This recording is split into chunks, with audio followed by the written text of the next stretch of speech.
Chapter 15.4 Lincoln's Election and the Southern Secession. The election of Lincoln led the Southern states to secede from the Union. One American Story.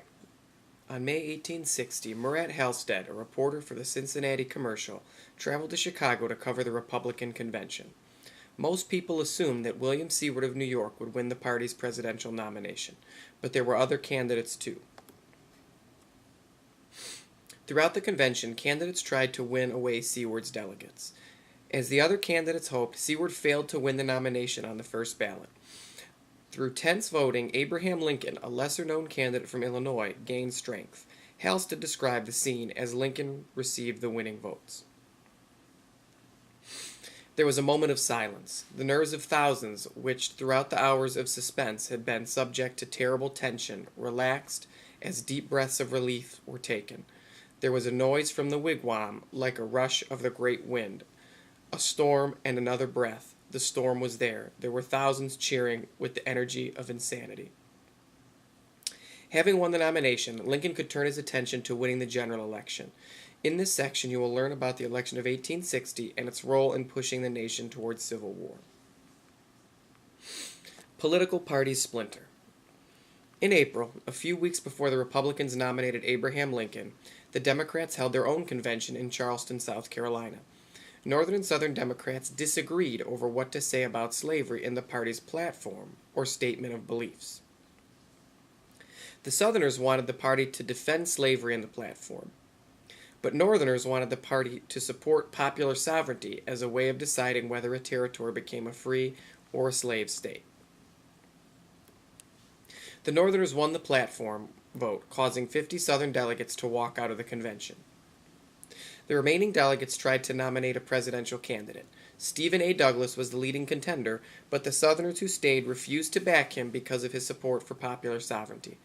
Douglas could not win enough votes to gain the nomination.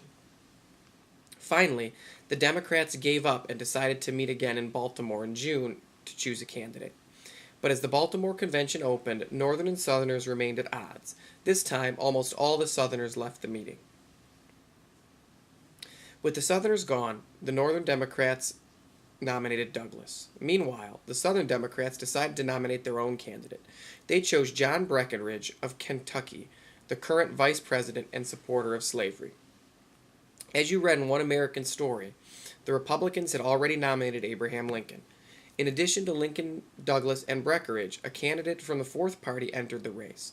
This party was called the Constitutional Union Party, and its members had one aim: to preserve the Union. They nominated John Bell of Tennessee to run for president. The election of 1860. The election of 1860 turned into two different races for the presidency, one in the North and one in the South. Lincoln and Douglas were the only candidates with much support in the North. Breckinridge and Bell competed for Southern votes. Lincoln and Breckinridge were considered to have the most extreme views on slavery. Lincoln opposed the expansion of slavery into the territories.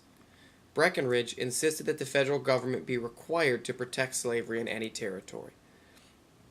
Douglas and Bell were considered moderates because neither wanted the federal government to pass new laws on slavery. The outcome of the election made it clear that the nation was tired of compromise. Lincoln defeated Douglas in the North. Breckinridge carried most of the South.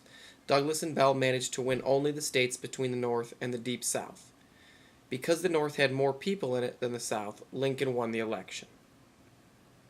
As you can see on this election map, the election is pretty much split geographically. All of your northern states for Lincoln, southern states for Breckinridge, border states for Bell. Douglas only takes a few votes. Despite Lincoln's statements that he would do nothing to abolish slavery in the South, white Southerners did not trust him. Many were sure that he and the other Republicans would move to ban slavery. As a result, white Southerners saw Republican victory as a threat to the Southern way of life.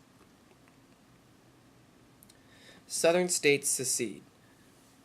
Before 1860 presidential election, many Southerners had warned that if Lincoln won, Southern states would secede or withdraw from the Union. Supporters of secession based their arguments on the idea of states' rights. They argued that states had voluntarily joined the Union, Consequently, they claimed that the states also had the right to leave the Union. On December 20th, 1860, South Carolina became the first to secede. Other states in the Deep South, where slave labor and cotton production were most common, also considered secession. During the next weeks, Mississippi, Florida, Alabama, Georgia, Louisiana, and Texas joined South Carolina in secession. In early February 1861, the states that had seceded met in Montgomery, Alabama. They formed the Confederate States of America. The convention named Jefferson Davis as president of the Confederacy. Along with naming Davis president, the convention drafted a constitution. The Confederate Constitution was modeled on the U.S. Constitution, but there were a few important differences. For example, the Confederate Constitution supported states' rights. It also protected slavery in the Confederacy, including any territories it might acquire. Having formed its government, the Confederate States made plans to defend their separation from the Union. Some believed that war between the states could not be avoided, but everyone wanted to see what the Union government would do in response. The Union responds to secession. Northerners considered the secession of the Southern states to be unconstitutional. During his last months in office, President James Buchanan argued against secession. He believed that the states did not have the right to withdraw from the Union because the federal government, not the states' governments, were sovereign. If secession were permitted, the Union would become weak, like a rope of sand. He believed that the U.S. Constitution was framed to prevent such things from happening. In addition to those issues, secession raised the issue of majority rule. Southerners complained that Northerners intended to use their majority to force the South to abolish slavery. But Northerners responded to Southerners simply did not want to live by the rules of democracy. They complained that Southerners were not willing to live with the election results. As Northern writer James Randall Lowell wrote, "The Southerners' quarrel is not with the Republican Party, but with the theory of democracy." Efforts to compromise fail. With the states in the lower South forming a new government in Montgomery, Alabama, some continued to seek compromise. Senator John C. Crittenden of Kentucky developed a compromise plan. The Crittenden Plan was presented to Congress in late February 1861, but it did not pass. With hopes for compromise failing, Americans waited for Lincoln's inauguration.